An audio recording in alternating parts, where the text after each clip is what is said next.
Lightspeed Zulu 3, the most preferred, most awarded headset in general aviation. With decades of providing unsurpassed value and unsurpassed functionality, pilots all over the world love flying with Zulu 3. Try Zulu 3 today, risk-free, with a 30-day money-back guarantee. Lightspeed, fly with Zulu.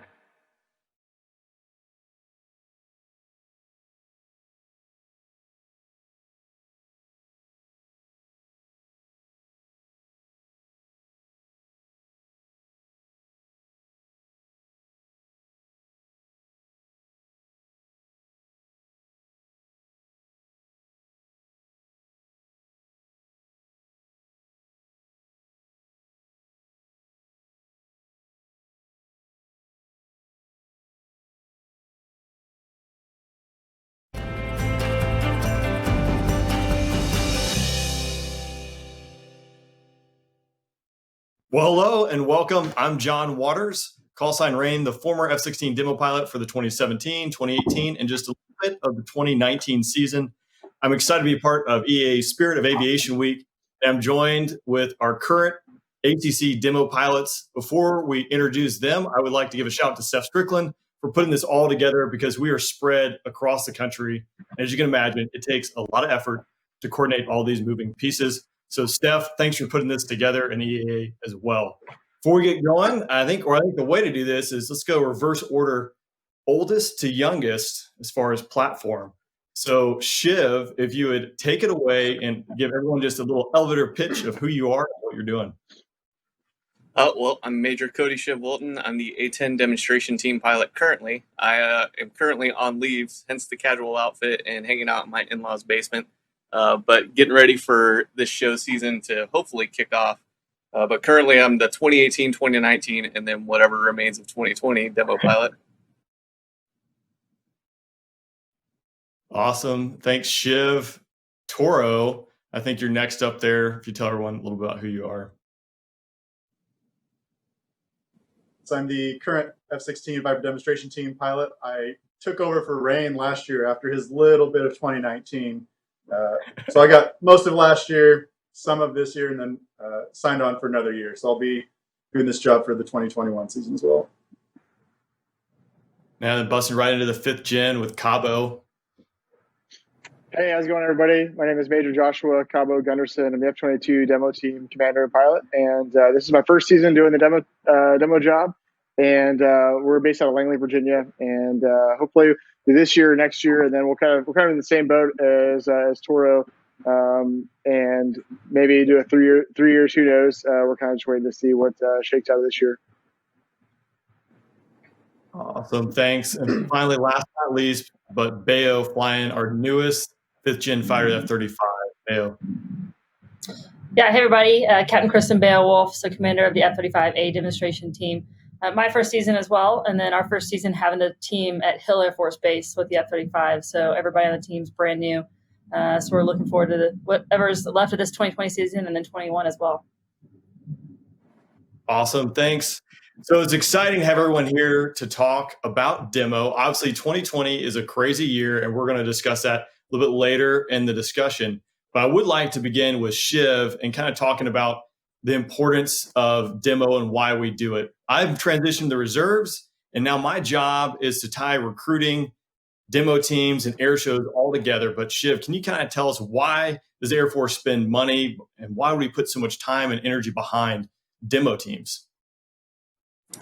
It's all about inspiring, recruiting, and retaining our current airmen. So as you've seen, we've all seen the study that the Air Force put on, at least the demo pilots have. When sequestration hit and we decided to cut the demo teams, that was one of the first cuts because it just seemed like an easy choice. Then, I think it was 6-7 years later where the Air Force started seeing the negative impacts of that and having that drop in recruiting numbers and recruiting leads because we're the smaller force. We're smaller than we've ever been as an Air Force right now. So not everybody has that uncle, brother, cousin, aunt that's serving to relate to. So the demo teams, it took a while to see that impact because that inspire portion happens to those young kids out there at the air shows. So they go out there, they see the show, it blows their mind. And then they grow up saying, I want to be that fighter pilot. And it's there for years and years and years. And then we all remember back when we were 17, 18, if you catch them at that point, it's a little bit harder because people are a little more set in their ways, a little more stubborn teenagers. So you don't have as great of an impact on them. So really, it's that long-term inspiration of getting out there and getting in front of those younger kids. The recruit portion is those 17 and 18-year-olds. Now it's time to seal the deal and get them to join our force in the world's greatest Air Force. And so we can still go out there and try to work with those kids and show them the opportunities we can provide. But a lot of them, again, have seen us before when they were younger and already made up their minds. And then retention, I think we've all had great retention on our teams, and the demo team mission has been huge for that. I think we have 100% either re-enlistment rate or commissioning rate with our team in the last 2 years. No, that's awesome. And I know everyone here has a story of why they joined the Air Force. I know some of the details of one of our demo pilots, and that's CABO. CABO, I think air shows were definitely a big catalyst for you joining the military. And you have a pretty cool story as far as becoming the F-22 demo pilot and the path you kind of followed with the demo pilot you met when you were a young kid, right? Yeah, you bet. It's like kind of like what ShIV said. It's those the intangibles. You can't quantify the impact the demo teams have on young kids. Like you can't put it on a spreadsheet. You can't track it. It's a long-term thing that we're committed to doing, and it's awesome. And for me, that was kind of one of those experiences that really cemented the idea in my mind. I've always wanted to fly airplanes, and that was kind of a given, at least from a very young age. I can't even recall when that started. But when I was 11, I went to the air show at MacDill Air Force Base, and I met the F-15C demo pilot. And that was the airplane I grew up wanting to fly. It was just an epic airplane. And, I meet him, and he's a captain at the time. And it's kind of like one of those idols you look up to. There's this guy that is living the life that you want to live and going on the path that leading the path you want to go down. So that really cemented the idea for me in terms of flying airplanes. And I was very fortunate that 12 years later, after having gone to the Air Force Academy, going to pilot training, going F-15Cs at the F-15 schoolhouse, and I see this guy. He looks vaguely familiar. I'm like, where do I know this guy from? He looks incredibly familiar. And anyways, come to find out, it's the same guy. I see his West Coast F-15C demo team patch on his helmet bag, and I'm like, there is no way that dude is the exact same dude I met when I was 11 years old. And sure enough, I walk up to him as this very scared lieutenant. He's lieutenant colonel at the time, like, hey, sir, I don't know if you know or remember this at all. But I showed him the picture that we took when I was 11, and he was like, holy cow, that was me. And coming to find out, we're from the same hometown, went to rival high schools, both went to the Air Force Academy. He flew F-15s forever, and then he transitioned to the F-22 as well later in his career. So having that go full circle was really cool. Obviously at the time, I didn't realize how full circle it would have gone. But now that I've been fortunate enough to be, hired to do this job, it's pretty cool. I talk with him at least once a week, if not more, and we kind of just chat about the impacts demo teams have and what we can do in terms of kind of a force for good to help inspire kids. And ultimately for me, if they don't want to fly airplanes or be a mechanic or be aircrew flight equipment or even serve, that's okay. I just want them to, have a passion, have a desire, and go for it, and realize that I think our position just demonstrates the fact that if you have a goal, really hard work and dedication is kind of the key to achieving that goal, regardless of what it happens to be, Yeah, absolutely. I think that is just a really cool story to become full circle from being a kid, watching a demo happen at an air show, to fast forward to where you are now in life. You're the guy who's out there inspiring the next generation to join and serve. And it's not a short path to get there. And there's so many hurdles that pop up along the way. So it's really cool to see that come full circle. So BEO, you also, like the rest of us, have a story of joining the Air Force. What kind of got you hooked from the beginning, and what took you on that path to join? Yeah, mine's a little bit of a non-standard story in that I didn't even think about joining the Air Force till halfway through college. So I grew up around the military. My dad was a C model pilot, and that was my life, going around military bases. So I think I just kind of thought, yeah, that's my dad's job, and airplanes are cool. I see them all the time. So it wasn't until halfway through I decided that military was kind of the path that seemed like it would fit my lifestyle and what I wanted to do. And so I joined ROTC and kind of delved into whatever career paths were available to me. And then from there, I kind of, reflected a little bit at that point back on my life and thought the coolest thing I could probably possibly do is be in the aviation business and be a pilot and hopefully ultimately a fighter pilot. So that's how I kind of stumbled my way into that a couple years later than most people. But it has been, the ride of a lifetime to be able to get to this point, being a fighter pilot, and then ultimately getting selected to be the demo pilot. Is really, really cool. And I think back to, I never really thought much of being a super, minority, you would say, in this community, because it hasn't really fazed me. It's always been a merit-based community. But looking back as a kid, I can remember those times where, I saw either the Blue Angels or the Thunderbirds, or you see a female on the team and you're like, oh, those pilots are really cool. That team's really cool. But that's really cool that they have a female on the team. And it was that kind of reflection that made me think that, I have the chance to do something special here, to be, I'm not special, but I have the opportunity to be in this job, to show people that, this is the job of a lifetime, but you can do it if you're, a little girl or even a little boy at an air show seeing us perform. Yeah, I think that's a big takeaway from being a demo pilot and being out there at the front line. And it really applies to anyone for that matter. You never know the impact that interaction is going to have with someone. And it might seem insignificant to you, but for them, it might be life-changing. It can be as simple as something as, you're a female, and just seeing another female in a flight suit is something that flips the switch in a young girl's mind, knowing that, hey, I could go out there and do it when they previously thought. So that's really cool. And Bull, I don't want to leave you out, so I definitely want to hear what got you.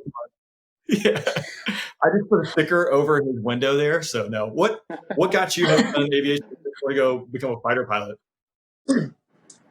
Yeah, so I didn't have anyone in my family who flew. No one was in the military. I'm from a pretty small town in Utah, and we had one air show in my life. It's the only air show I ever went to, and the Viper demo team actually was there. The Viper West is who it was back then. There's a maneuver called the max climb, and I remember watching the dude do that, and like his F-16 spirals into oblivion, and like as I think I was 8 years old, around 8 or 9, I was just thought like, man, that's what I want to do. So that kind of set the sights on what I want to do for the rest of my life, is become a fighter pilot for the Air Force. Lo and behold, like long story short, become the Viper demo team pilot, and I get to go do that. So I think it's important, because that one air show, like we talked about recruiting and retention, like that one air show got me hooked to be in the military. Otherwise, I probably would have been a coal miner, because it's a coal mining community. So, I mean, there's great potential. It does a very good job. Like, kind of to touch on what BEO was talking about, I think it's awesome we have BEO on the team, because like I can't have an impact on a young girl at an air show like she is. Like even today, I get questions from young girls that ask like, "Hey, can I be a fighter pilot even though I'm a girl?" Like that's a foul on our part, and it's great to have BEO out there just as an example to young girls. Like, hey, yeah, you can do anything you want to do, so it's not restricted to boys only. Yeah, I think that's what's so important about air shows, right? It allows the Air Force to reach so many people, much more so than we normally would have, and reaching in demographics that potentially would have no idea that they could go out there and join and serve. And that's part of my recruiting job, is getting to communities and reaching underserved, underprivileged youth who might not realize that, hey, there's opportunity out there to go out there and join and serve. And now when we go out there and make a lot of jet noise, it's a real, I guess it's a grand slam, I think, for being able to reach just a large group of young people and hopefully get out there and spread the goodwill of the Air Force. So with that being said, to kind of transition, 2020 has been a crazy year. There are a lot of requirements for demo pilots just from day in and day out of maintaining currencies. How are you guys addressing COVID-19, staying proficient, staying current? I'll pitch it over to ShIV, because you've had 2 years on the circuit. So what are you doing as a seasoned veteran in the demo world to maintain your currency and proficiency? Similar. So we're, our structure is similar to the Viper team, where we have our own dedicated aircraft. So the problem is actually twofold: is airplanes love to fly, they don't love to sit. So if we let those airplanes sit constantly, they're just going to be broken constantly. So we needed to get the airplanes out there. And then obviously I wanted to stay current, because when this, season does kick off, the most dangerous scenario would be to just go in there cold and start flying, and trying to do these shows at off sites when you've been, sitting in your house for the last 3 months. So We just kept flying. We took our breaks. We staggered our team to try to minimize exposure. We isolated ourselves from most of the rest of the group and operations group, and then we kept flying about 1 to 2 times a week initially, about 1 time a week, and then after a month we pushed it up to twice a week. And then I went out and visited TORO down at Shaw and got some training with him to do an off-station training there. And again, we kind of isolated with his team to do that. So we kind of kept the ball rolling, just a little bit slower than what we normally would do. And then now I'm starting to train my replacement because we don't know what the end of the season is going to look like. So we're pushing it up to 3 times a week now with the flying back at home station and starting to get him spun up as well. So the best way for me to learn and to go back and rehash things is to try to teach somebody else how to do it. So that'll be my easiest way to stay current now during the breaks that we do have. So are you guys doing offsites and practicing different locations, or is the focus just practicing at home? I know you mentioned you went to Shaw, but is there anything else you're doing? We did Shaw. We're trying to work on some others, but everything is dynamic. So right now, as much as we've tried to get offsite, we always run into a roadblock or a speed bump somewhere along the way, which is what everybody's dealing with at this point. But yeah, offsites are really ideal. We did get to do the show down in Mabank, Texas, over Cedar Creek Lake for 4th of July, which was awesome to get the team on the road and actually stretch our legs a little bit. But yeah, we're constantly looking for opportunities to go somewhere else. Just because I am at Davis-Monthan, where we also do the Heritage Conference training, I see Davis-Monthan constantly, right? And you need different show sites, different density altitudes, all that stuff becomes a factor in your demonstration. So Beo, I'll pitch it over to you as far as taking that line of thinking. What is the importance of doing these offsites, especially like your first year? Do you find a lot of value in training at different locations? Do you think it's important? I know you joined ShIV down in Texas. Was that your first time leaving Hill Air Force Base? It was not. We came back from Heritage Flight Conference, and a week later we actually made it to our first air show, and it was canceled en route. So we landed only to figure out the air show had been canceled, unfortunately. So we actually got an off-station practice there for the base. So that was helpful. And then after that, we hadn't left at Utah for 3 months until we met up with the A-10s up in Mabank. So we're trying as much as we can to get off station as well. We have an auxiliary field out in our restricted airspace that we can go and at least just get a different runway environment. But it's huge, one, to get the team on the road, and see, maintaining jets on the road is a totally different experience as well. And then, there were environmentals and just anything we ran into on the road. Luckily, I had ShIV there to ask questions to help me out with my first actual real air show. But I mean, everything from, like you talked about, density altitude, my first overwater show, my first twilight show, all of that stuff piles up, and you can't replicate any of that back here at Hill Air Force Base. We're practicing twice a week. Oh, perfect. So CABO, you've had 2 shows this year, correct? Singapore and then Alaska. Yeah, not too bad. They started off the. What's that? I was saying that's a rough deal. How was going to Singapore as your first air show? So it was awesome to fly in Singapore. I was fortunate enough to kind of do a modified demo in Australia last year. So that kind of gave me a little bit of exposure to the international trade show kind of thing, and that was awesome. And I kind of just transitioned over to Singapore along with obviously the great training that Loco handed down through the training program. In terms of Singapore, it was kind of unique because that was right when COVID was kicking off or becoming a thing in Asia.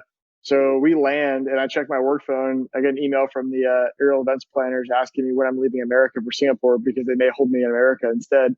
And I'm like, day late and dollar short. I'm already in Singapore, So we get there, and we ended up flying on 8 shows, which is awesome. And same kind of deal. Where it was an overwater show, and it was unique though. We're getting temperature checked and all these other things going on every single day because of COVID. And we didn't get to do the community outreach events that we normally would, or interact with the fans like we normally would. But overall, it was an amazing first air show to fly. And then thankfully, we got to go up to Alaska and recently and do a show up there. We had the weather cooperated, which was great. All the forecasts were showing like 500 feet broken or overcast every day. So thankfully just broke up in time for the demo, which is great. But that was, an amazing experience. After having lived in Alaska for 4.5 years and flying up there, it was cool to go back and talk to some friends and see, friends that I'd made throughout the course of my time there. So those two shows have been awesome, and we're looking forward to meeting up with Theo next week and in Cheyenne. So hopefully we can continue some of the season, even though it's going to be non-standard. We're looking forward to doing that. That's awesome. On that note, so you've had the 2 air shows, but in between, unlike the A-10 demo team, the F-16 demo team, you don't own your jets. You have to pull those from the line. How difficult has it been for you to maintain proficiency and keep the training going? What's your flow been like? You want to keep reminding me how awesome that scenario is? I'm just kidding. Hey, it's yeah, no, it's not ideal. Obviously, not having our own jets. We're tasked to do a flying mission, and we don't have any airplanes, so that's a little bit challenging.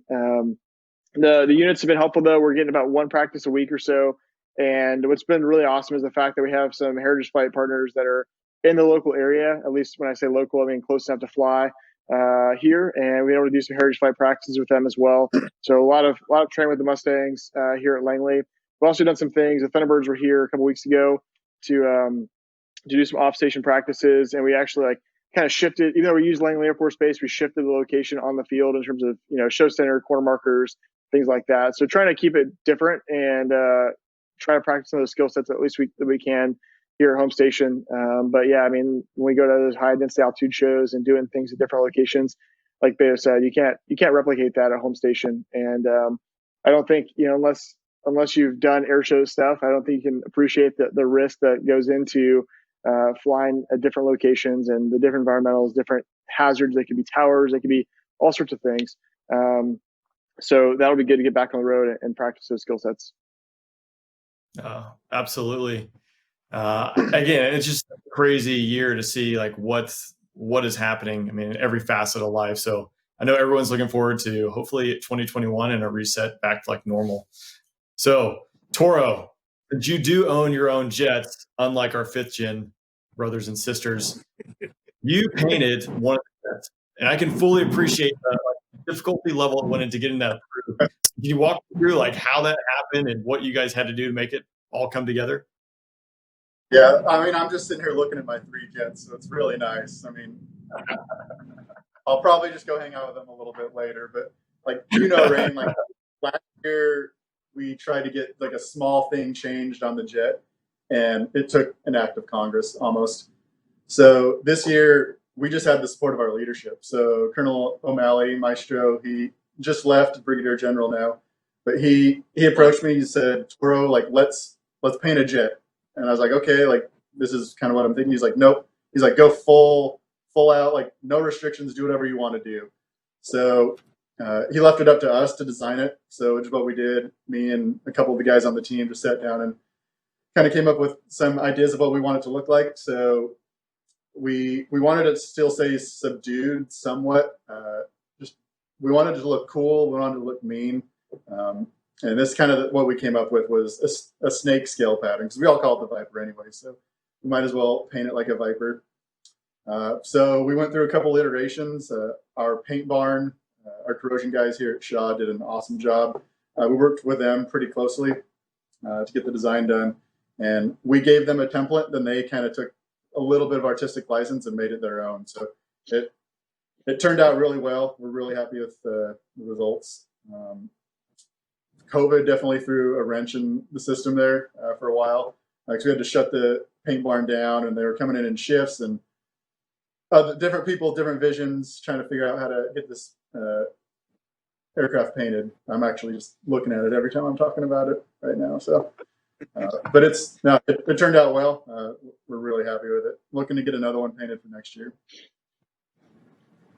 That's awesome. Are you going to be able to keep that jet painted the way it is and add an additional paint scheme, or is it going to have to get repainted? Yeah, so this is new. So how our jets work is we get a new jet each year, then another one rotates back to the line. So this one is the newest one for this year, so it'll stay on for 3 years. So you'll get a chance to see Venom for at least 3 more years. That's awesome. And going over to ShIV, you were able to start this kind of process last year. So what kind of inspired the paint schemes for the A10? Ours was a straight up heritage paint scheme. So it's painted after, and we couldn't put this on the airplane, but the airplane was named the Hun Hunter from Texas. And it was piloted by Captain Henry Brown. He's a leading ace for our fighter wing. So he's a Mustang pilot. So everyone thinks it's painted like a Thud. It's actually painted like his Mustang was back in the day from the 355th Fighter Group. And it was 14 and a half kills. We kind of noticed there was a lack of heritage attributed to him. He's the leading ace of the group. And we're like, man, we're not seeing this anywhere. So we decided that we would try to put it out there. So unfortunately, we can't, put the swastikas on the side of the airplane to mark his kills or call it the Hun Hunter from Texas this day and age, but which is kind of weird. Everybody hates Nazis.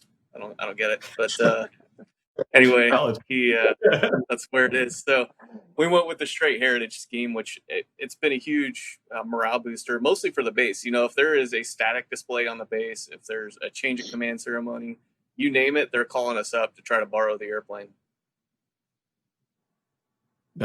It's really cool that you guys were both able to do that. And that'll be like the final dig at the 5th gen, but it's just the one thing we have since we don't have nice radars. On that note, if I have Bull and TORO and ShIV here.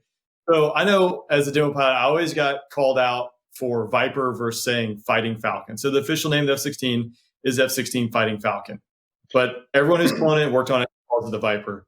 ShIV, what is the official name of the A-10? The Thunderbolt 2. Yeah, does anyone ever give you grief for calling it the Hog versus the Thunderbolt 2? Probably not as much as you guys, because Thunderbolt 2, has some history, right? It was after the original Thunderbolt, the P-47. It's not like they came up with it, out of nowhere. But people do always ask why it's called the Warhog instead. And I mean, look at it. Does it look like a Thunderbolt, or does it look like something that likes to get down and dirty? Yeah, I think the Hog is appropriate, right? Like that's what it should be. But yeah, I think BEO, you're gonna have to deal with this soon as like the Panther gains traction and versus the Lightning. So just fencing for that. Like that's all I can say. Yeah, I'm avoiding the Panther talk. We'll stick with Lightning too. Someone just put that in the book, right, and just made it happen. Like this is going to be the Panther. So more to come on that. So I would like to kind of back to ShIV. You were off to the races for 2 seasons of doing demo and then gearing up for your final 3rd season. What was it like? What were kind of some of your initial thoughts? And I'm sure it was a rolling set of emotions to basically just hit the brakes on 2020. Man, so I'm living it, right? I'm in my in-laws' basement right now. All right, that's enough. That's all we needed from you. Yeah, exactly. No, we our whole plan this last season, I was slated to get out of the Air Force at the end of the season. I'm still planning on separating. Now I'm going to go over to the Baltimore Guard, which you and I, Rain, have talked about a lot. But we had planned our entire family's move around this season, and my family had already moved out to Baltimore. We're already in the process of purchasing a house and everything so that they would be established. And I actually had a lot of shows out here on the East Coast to come and see them, and I would see them more by them living in Baltimore than I would if they stayed in Tucson. And then kind of COVID flipped that on its head a little bit for us. So on the family side, it's been a flail the whole time, and we're just trying to keep up like everybody else. On the, with BEO going to the show, you were going to Yuma, I believe, and I was supposed to go to El Centro. And we were stepping to the airplane when we got the call to say, hey, don't go anywhere. So that was definitely a huge bummer. And then we've just been trying to keep up ever since. In fact, actually, sometimes you're hearing my email go off. We're trying to last minute fall into an air show for next week, so that essentially I'll get home Sunday night, and then Monday morning we're going to fly out to the show if we can make it happen. So it's just being flexible the whole time, no matter what happens. But we're ready to go. The team's trained up. The jets are ready. The pods are on them. They're always ready to hit the road. Yeah. Flexibility, the key to air power, right? And that's just been nothing but flex this season and this year for everyone. So TORO, with you, you had like half a season or 3/4 of a season last year, and now this season has just been completely messed up. Do you know what your plans are for 2021? Are you staying on the team? Can you say, or what's next? Yeah. So they offered me a third season kind of off the bat because last year was pretty short. I was unsure if I was going to take it because, like, ShIV knows, like, demo seasons can be rough. At the end of one season, you're exhausted. So talking to Rain beforehand, at the end of two seasons, you're really exhausted. So the prospect of a third season was a little daunting, and I wasn't sure if I wanted to stay on the demo team that long. But yeah, so they've offered me a third season. I've decided to take one because I'm pretty much back to being a line IP right now. So if the shooters have got me, I fly 2 or 3 upgrade sorties with them a week. So I'm kind of a line IP again, as well as a demo pilot. So, I mean, I'm looking forward to next year. Hopefully we don't have as many restrictions as we do this year, because last year was a lot of fun going to all the different parts of the country, interacting with all the people, talking to JROTC Capt kids, you name it. But yeah, definitely looking forward to the rest of this season if we can get some shows in, and then the 2021 season. Yeah, awesome. That's a great segue to BEO and CABO. So we know TORO is back on the line, kind of flying as a line instructor pilot. What are you guys doing? Are you dedicated to demo, or are you tasked to the operational squadron doing instructional sorties and other duties? Yeah, for me, it's pretty much the same. My leadership threw down with, because it's my first season, I'm practicing twice a week here at Hill. So that leaves about 3 days a week open to try to fall into sorties, kind of attached to everyone here. We've got one squadron deployed, one's on R&R, just got back, and then another squadron, spinning up for stuff. So I'm just flying wherever I can right now, trying to do IP duties, but also stay current. Yeah, kind of the same thing for us. Yeah, same kind of deal. So, I left Alaska after the show up there, and I flew straight to Atlanta, and I was in Atlanta for 2 days doing sims and doing, upgrade sims for folks, doing instructional things there, flying instructional sorties here at Langley. So we're doing about one practice a week or so. So it leaves me free to help out with academics and sims and flights and whatever else. And we've still been able to do some of the demo, pieces, because we've been able to, I think we're over 40 to 45 school visits now, using Microsoft Teams or Zoom.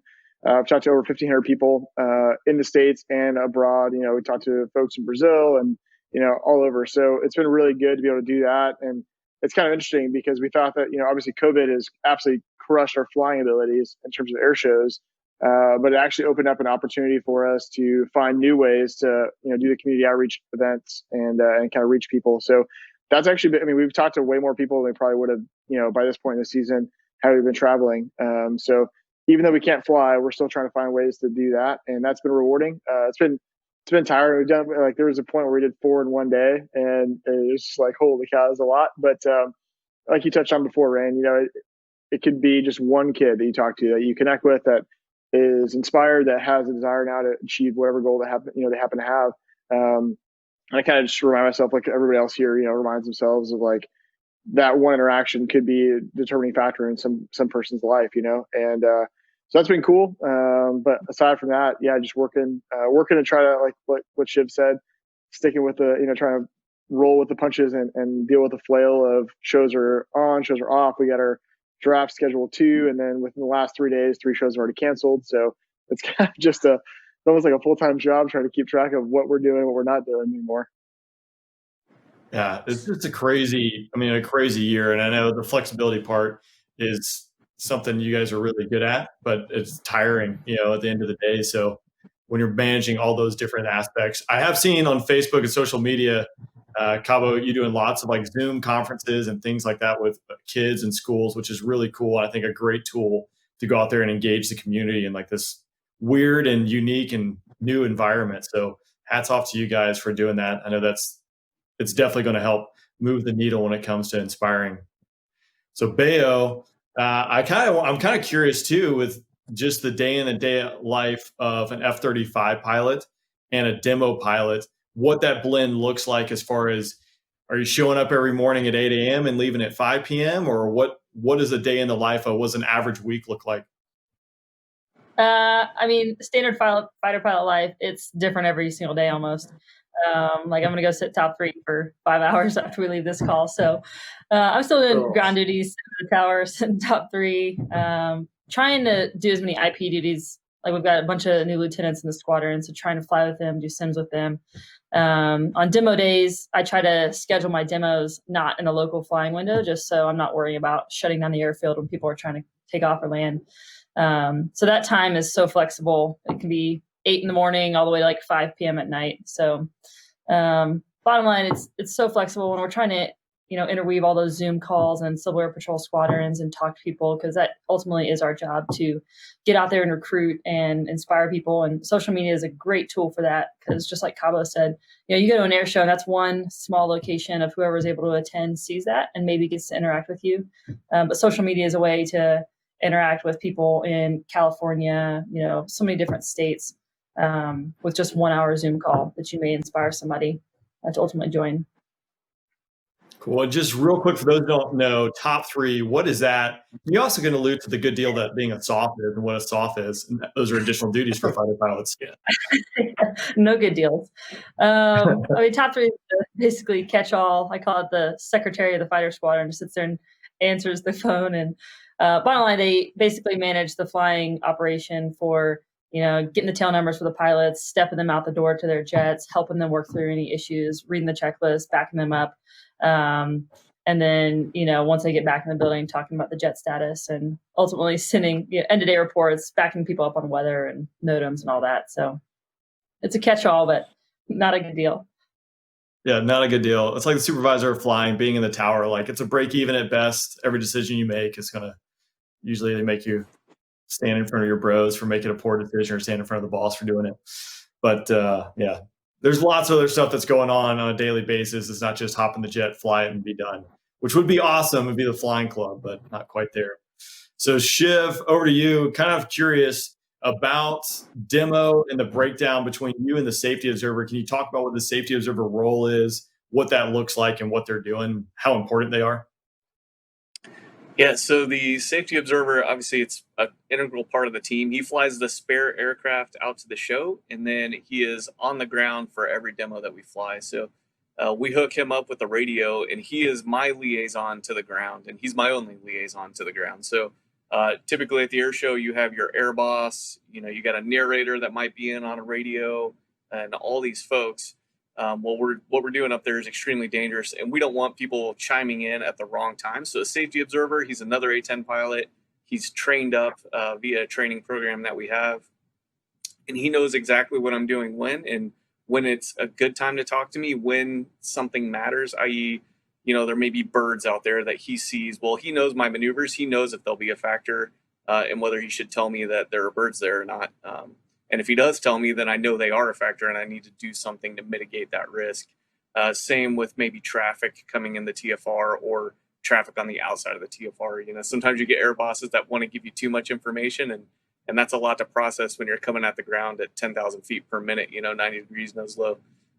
So he's kind of that filter, and again, just an overall safety observer there. For every single demonstration, we got him on the radio, and I don't talk to anybody else. Yeah, and obviously the observer is flying the other jet to the show, but they're your wingmen on the ground. It's just something that I knew for me when I was flying the demo. I'm sure it's similar for TORO. In the F-16, there's just no room, and getting your checklist out is an emergency in itself. I've seen the Raptor, like you guys have a cooler of water and stuff, so I know that's not that big of a deal, and it tells you what to do. But for the rest of us who are working, it definitely is huge to have that extra set of eyes on the ground and to back you up when you're out there flying the demo low to the ground and things go wrong in a foreign field. So, TORO, with that being said, I know your favorite safety observer was probably me, but what does it go into training a safety observer? Go into training a safety observer, and because they're typically a relatively young wingman, right? Yeah, well, my favorite safety observer is any safety observer I can get, because it's notoriously hard to. Because we're the preeminent seed wing in the Air Force right now, so it's really difficult for us to get safety observers away from squadrons. But on the off chance that we do, there's the whole flying aspect and the checklist aspect that ShIV talked about. There's also like the social aspect is something that goes into our training of safety O's as well. So, they have to realize they're one of the faces of the Air Force. a lot of people at the air show won't be able to distinguish between me and them in terms of who the actual pilot is. So there's a lot of social training that goes into training safety O's in terms of how to interact with interviews, interact with the crowd, that kind of stuff. And then in terms of the flying training, we have academics. We have pretty much a safety O see, a safety O do, where they control a sortie with another qualified safety observer. And then they have a currency they have to hit. So just like I have a currency for flying it, they have to have a currency for actually controlling a sortie, if you will. So I think that's one of the most difficult things. I know you and I talked about it when you were still around. Like, safety O's are the bane of your existence. They're awesome. I love them. Like, you have to have them, but not the idea of a safety O is the bane of our existence, because it's really difficult to line up their schedule with your schedule because we just have so much stuff going on. And now with COVID and the restrictions that go into social distancing, keeping fighter squadrons separate from each other, because you don't want to take down one fighter squadron or two fighter squadrons if someone's infected. So there's a lot of challenges right now with getting qualified safety O's to be able to show up to every practice that you have. So safety O's are awesome. Yeah, always. And again, like, demo is a resource drain when fact of the matter is that you're taking resources from the planes and people and are trying to do a combat mission and get prepared for a combat mission. But again, it goes back to what we talked about at the beginning. It's such an important mission because we're out there replenishing our ranks and reaching just a whole different demographic and group of people that we need them to join and serve with that. So safety O's, we'll leave it at that. But kind of transition to with CABO training. So training of a demo pilot, what does a training of a demo pilot look like? What was your upgrade? Yeah, so the upgrade for the F-22 demo team is probably very similar to everybody else in terms of the quantity and duration of the upgrade itself. Everybody that goes to fly the demo has to be an instructor pilot, so you have to be pretty experienced in the airplane. Obviously, be teaching other folks how to fly the airplane in the first place. So that level of competency is key at the very beginning. And then in terms of the training itself, you're going to work really closely with the previous demo pilot, and you'll go through a series of events. And for us, I think everybody else is probably the same way. You go out to the airspace or wherever range you have, and you're doing the demo above 5,000 feet. You'll do a high show, you'll do a low show, and then you'll drop down to 2,500 feet over the field. You'll kind of keep working yourself down in 500-foot increments. And then once you get down to the service minimums, then you continue to do that. You do high shows, low shows, practice different variations, practice different things that potentially could happen in the demo world, and you're doing that all under the guidance and the supervision of the previous demo pilot, because there are way too many experiences that a demo pilot's going to have over the course of their time as a demo pilot to teach somebody or for them to learn on the job. You have to share that experience and knowledge that you've gained over the last however many years you've been doing demo, and pass that forward, kind of distill that into something that's useful, that's important, one, to keep you safe and keep you alive, and make sure that the demo is good to go, but also to make it look good. There are a lot of things that happen that are just tweaks to the profile or ways to do certain things that they're passing on in terms of guidance and kind of their expertise. For the F-22 portion, it's about 17 rides for the demo upgrade, and then from there you'll do the numbered Air Force Commander cert. We actually went down to the Shaw and hung out with Bull and the team, and then came back here to Langley to do the 4-star certification. And then once that's complete, you are now the certified demo pilot and off the races. Awesome. It's definitely a lengthy process, but I know once you're done, it's a huge relief, because what check ride culminates with a 4-star watching you just demo? So no pressure at all. I would like to transition, talk a little bit about. Oh, gosh. If I had to get in the backseat one more time, I think I would just throw up. My neck, I made it all the way through demo with my neck being fine until my last backseat ride with Bull there. And it was just destroyed. So thanks for that. But we'd like to transition. That was kind of unique it's kind of unique probably for BEO and I, in the sense that, we obviously in ShIV, same thing, where we don't have anybody in the back seat. So we can't have somebody back there watching us. It's simply that person from the ground looking at us or flying chase formation off of us in the air and giving us feedback on that. And, that's obviously a a unique challenge when it comes to a plane that doesn't have two seats in it, or 2-seat version. Because I think that'd be critically helpful if we had an ability for the previous demo pilot to sit there and fly with you and be like, yeah, this is good, this is bad. That immediate feedback I think would be awesome, but there's just some unique challenges with I don't have the D model or the 2-seat versions. Yeah, absolutely. Having the D model, I think, definitely helps with the immediate feedback. Although I think Bull will probably attest the Viper profile is so just in your face, nonstop. There's not a lot of time to say anything, but it did help me when I sat in the back seat to at least know like what was happening. So it helps with the tape review. You knew immediately in the debrief. But that is one of the things that's unique. And even flying fighters, I brought this up in a podcast the other day. Most people who do check rides are used to someone sitting right beside them. But flying fighters, flying the U-2, that's where it came up. Like we're used to in the fighter world chasing another plane for a check ride. The U-2, there's no chase. That plane goes off and flies in the bososphere. But it's coming back and watching the tapes and dissecting the mission. So it's a unique problem, and that's a good point as far as how to dissect it, to build the training profile to make sure we get the best training possible. We got about 10, 15 minutes, and before we wrap up, I want to talk about Oshkosh because obviously that's where this is playing. This is the big event. I know for me, the first time I got to go to Oshkosh was in 2018 when I flew the demo there, and that was the one thing I absolutely wanted to do. It was always on the bucket list and always hounding the schedulers about that. Hey, I want to go to Oshkosh. I want to go to Oshkosh. I want to go to Oshkosh. So being able to fly it was just a huge honor, and it's very humbling. And for me, a lot of weight was on my shoulders to go out there and do it well. Oshkosh presents some challenges as far as the aerobatic box and having to modify the profile. I know ShIV and Bull or TORO, you guys went there and flew. TORO, did you fly? You flew there, correct? No, I was supposed to go. Oh, that's okay. See everything. Yeah, that's right. So I'll over to ShIV because tell me a little about what your thought process was about going to Oshkosh, the desire to go there, and what it was like flying there. Man, we were excited. So obviously I was doing the same thing you did when it was last year. It was supposed to be my last year. I'm like, man, I didn't get Oshkosh. I didn't get Sun and Fun. Like, I got to go. You got to send me to Oshkosh. So we were able to get it worked out. And then we got there. It was me and Loco in the F-22 and Dojo in the F-35. Oshkosh doesn't have a Cat 1 aerobatic box. So, when you bring the fighter jets out there, but it is tough to get a performance in because they just don't have the aerobatic airspace to do it for most. It was actually unique in that we got our Cat 2 aerobatic class rating for the A-10 while we were at Oshkosh. So not the first day, which I had a misinterpretation of the rules of aerobatics. So something that we don't learn too much of in the Air Force, apparently.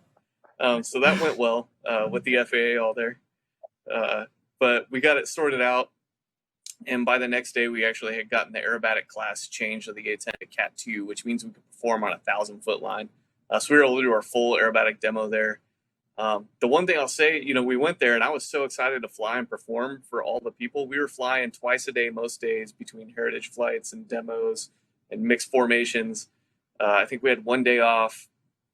But I want to go back, and I actually want to fly less. I just want to see everything that Oshkosh has to offer. There's so much cool stuff going on everywhere at all times, and you just can't, it's hard to be a part of it when you're out there also flying the whole time. So I need to go back as a civilian, as Mr. Wilton, and really see what there is out there to do. Well, that civilian is coming pretty quick. So before you know it, maybe next year we can go watch everyone here go fly. It'd be kind of cool. I agree. Like, it was such a busy time period that there's so much going on at EAA with the workshops of flying. You could spend, days and months there. Like, if it went on that long, to just dissect and go through and listen to seminars, participate in the courses. It's really the aviation mecca. So it's awesome to be a part of. Did CABO or BEO, did you guys get a chance to go, or TORO, have you been able to go just as like a safety observer or just as a civilian spectator?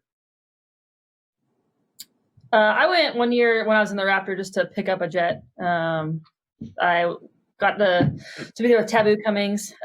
So I got to just sit on the sideline and watch Oshkosh and then fly a jet home to Langley. But we were also slated to go this year, and pretty bummed that it's canceled, but it's always next year. Yeah, for sure. I don't know, going in. Yeah. Well, hopefully like next year, because the lineup this year, you guys were pretty much all going to be there. It's going to be like the epic ACC time. So hopefully it's just copy and paste next year and just able to go out there and execute, because that'd be pretty awesome. I was going to be there. I was just going to be watching. So I was actually excited just to be a spectator. But like you said, there's always next year. As we kind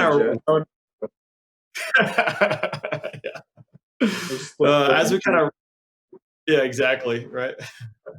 As we kind of wrap up here, I'm curious, 2 questions. One, if you could fly another modern fighter, what would it be? And then 2, if you could fly a warbird, what would your warbird of choice be? So we'll kick it off with CABO. So I'd say if I could pick to fly another fighter, I'd be in ShIV's corner there with the A-10. I actually got the A-10 out of pilot training initially. So my first drop out of pilot training was the A-10, which is kind of crazy. I put like C models and the A-10s on my list, and there weren't C models available. And I was pumped. I just really wanted to fly a single mission airplane. And for that reason, obviously all the amazing work the A-10s do in terms of CAS, providing support for folks on the ground, doing that mission set, and then obviously the personnel recovery piece of it. I think it's very, very impactful. You know, they have a direct and immediate impact on people's lives. And so the utility piece of the A-10 is what really makes me like that airplane a lot. And I would definitely, no questions asked, go fly the A-10. It'd be awesome. And in terms of warbirds, I'm probably the same as everybody else here. Oh, maybe not everybody else here, but I think the Mustang is just like this iconic airplane. You know, P-51D is just this airplane that you associate with American aviation, and it's an amazing history. You know, and so many people have flown that airplane. So many stories and you know legends have been made from that with that airplane. You know, so to me that airplane is awesome. I got a chance to fly it in Fort Worth, and in the back seat, and it's just cool. You know, you're running trim wheels and working manifold pressure, and the airplane shaking. You're smelling the exhaust. Like, you just feel one with the airplane. You know, it's not with a Raptor or with F-35, for example. There are a lot of computers that are working the flight controls and modulating the engines, and I can just slam throttles around wherever I feel like it. You know, you actually have to be very cautious and deliberate with how you fly that airplane. And I really appreciated that fact about it, and was fortunate I got to fly in the back seat of it. Oh, that's awesome. I would agree 100% on both of those. So ShIV, if you had to pick a modern fighter and then a warbird to fly, what would it be? Well, I'm not just trying to make CABO feel better for picking me, but it'd actually be the Raptor. I love the single mission mindset, man. I love being a close air support ground attack expert, and it's just for no other reason because I do that in the world's greatest air force, so I know I'm better than you. You know, when someone talks to me and asks me about CAS, I can do it better. So I'd like to carry that over, you know, and fly that Raptor and just see that. I mean, it couldn't be more different than the A-10 in energy and maneuverability. So on that side as well. On the warbird side, I think I'd want to fly the P-38 just because it was so different in design and the twin engines and stuff like that. I think there's probably some cool things you could do with that airplane to have a little bit more fun with it. Oh, awesome. Beo, same question. Modern fighter and warbird, what would you pick if you had to trade? I'm going to copy paste almost exactly what CABO said. Modern day fighter, I always say the A-10. I almost put the A-10 down as I'm out of pilot training, and my dad, being a C model guy, convinced me otherwise. But I mean, mostly it's just the mission is so meaningful to people on the ground, and I think it'd be so rewarding to like be that expert and have such an impact in kind of the fights that we're doing these days. And then I always want to shoot the gun. I think that'd be fun.